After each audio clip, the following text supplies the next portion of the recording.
Formula One is rolling the dice, and guess where it's landing? Yep, you got it. Vegas, baby. We're talking a cool $500 million bet on the ultimate race in the self-proclaimed sports and entertainment mecca of the world. The buzz around the upcoming Las Vegas Grand Prix is off the charts. Now, why all the fuss, you ask? Well, F1 needs this like a fish needs water. This ain't just a race, it's a game changer. They're banking on the allure of racing past hotels and casinos that have graced our screens more times than we can count. It's like putting F1 in the middle of a Hollywood blockbuster, only better. Can you imagine the speed demons zipping past the same hotels that we've seen? More drama than a season finale. But hold on, folks, because F1 didn't just throw money at an independent promoter and call it a day. Nope, they've gone all in. We're talking about a serious revamp of their business model. They've dipped into their deep pockets and invested big time. This ain't your run-of-the-mill Grand Prix, it's a spectacle, a show, and an F1 headliner. Unlike the usual drill where a promoter foots the bill, F1 is taking the reins. They're not just promoting this race, they're owning it for a solid decade. That's commitment. They're putting Vegas on the F1 map, and they're planning to keep it there for the long haul. Why Vegas, you might wonder? Well, it's not just about the dazzling lights and the high-rolling lifestyle. Vegas is a global magnet, pulling in attention from all corners of the world. F1 isn't just eyeing the US market, they're going global. This race is set to attract more celebrities than a Hollywood red carpet. We're talking A-listers, VIPs, and of course, the everyday fans. Or should we say, those with pockets deep enough to afford the sky-high ticket prices. But hey, it's all justified because you're not just watching a race, you're buying into a premium experience. And let's not forget the media frenzy. The economic benefits of Vegas? Hold on to your racing gloves. $1.3 billion whopping dollars. That's not pocket change, that's serious. But wait, there's always a but. This high-octane extravaganza comes at a cost. The economic conditions, the monumental effort F1 is putting in, and the necessary extra security and traffic measures. It's a pricey affair. The first year alone saw F1 shelling out a cool $280 million for the pit building and circuit construction. But wait, there's a silver lining. That building? It's not just for show, it's a permanent F1 exhibit, giving the city a year-round taste of the Formula One magic, not just during the Grand Prix weekend. So here's the lowdown. Liberty Media, the masterminds behind the F1 magic, recently spilled the beans. And get this, the total cost of this Vegas extravaganza is teetering on the edge of $500 million.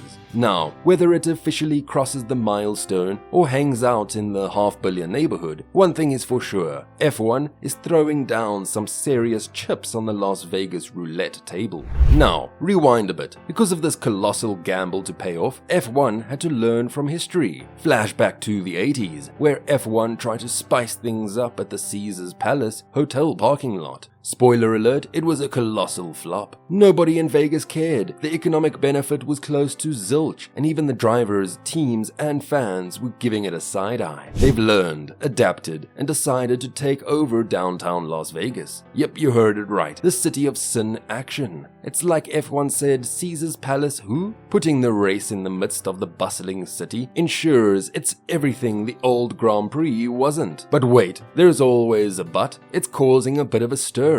Some not-so-enthused residents have voiced their opinions. They're not exactly throwing a parade for the F1 spectacle. The nitty-gritty of opening and shutting the traffic, well, let's just say it's still up in the air. Now, the race doesn't just follow the usual Sunday script. It's a Saturday night fever, folks. F1's shaking things up, making history by starting the Grand Prix on a Saturday afternoon, breaking a tradition that's been around since the 80s. It's like turning the F1 calendar upside down and doing a moonwalk on the track. And get this, the whole weekend timetable is playing hide and seek with our expectations. On-track action happening on Thursday, Friday, and Saturday. No support races, but the race could even finish on a different day than it started. Pulling off this Grand Prix spectacle required F1 to do some serious acrobatics. They had to sweet-talk key hotels like the iconic Caesars Palace and the swanky W into the mix. Timing, logistics, and a sprinkle of Vegas magic, all in the F1 playbook now. F1 is crossing its fingers that this Vegas extravaganza becomes the the stuff of legends, not just in racing but in the social media universe. Imagine F1 becoming the talk of the town, flooded with cash, publicity, and race experiences that are Instagram gold. It's not just a race, it's a potential game changer in how F1 struts its stuff. And here is where it gets interesting. If Vegas turns out to be the jackpot F1 hopes for, we could witness a strategy shift of seismic proportions. Back in Bernie Ecclestone's era, it was all about convincing fat-pocketed promoters to splash the cash. But now, with Liberty Media in the driver's seat, F1 might start flexing its muscles more.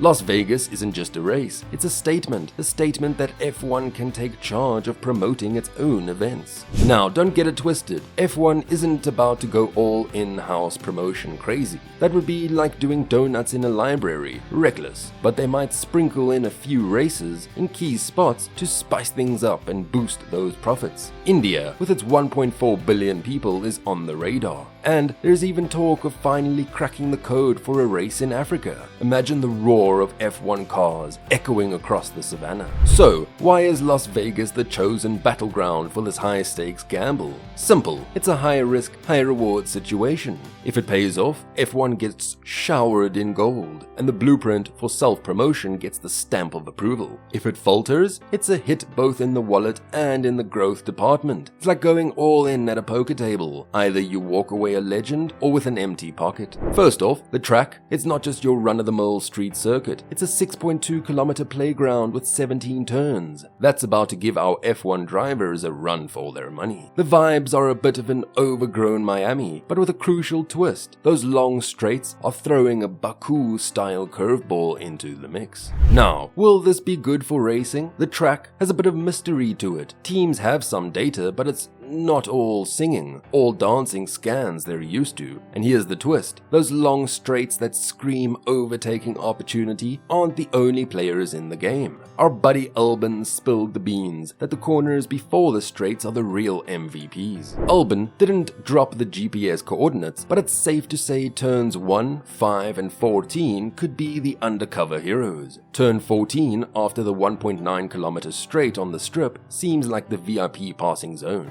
Learning this track is like learning a new dance move. Tricky, especially with limited hours. And let's talk about the Vegas heat, or should we say the lack thereof. You'd think Vegas equals scorching temperatures, but thanks to a quirky schedule, the race starts at 10 p.m. and it gets chilly. Last year, the ambient temperature was so cold as a winter's day in Europe, 11 degrees Celsius. Getting those tires to warm up will be like convincing a cat to take a bath. Now, will the Vegas bet pay off? F1 is confident it's a sure thing, but the real test will be the hard cash. And yes, we get it, the ticket prices are reaching for the stars, but here's the thing. It's not just about the glamour and celebs. A successful race means growth for F1, and that's a win for everyone, even the die-hard traditionalists. Will it be a jackpot or a bust? We'll find out together, cheering for the roar of the engines and the glitz of the strip. Stay tuned, don't forget to like and subscribe. Until next time.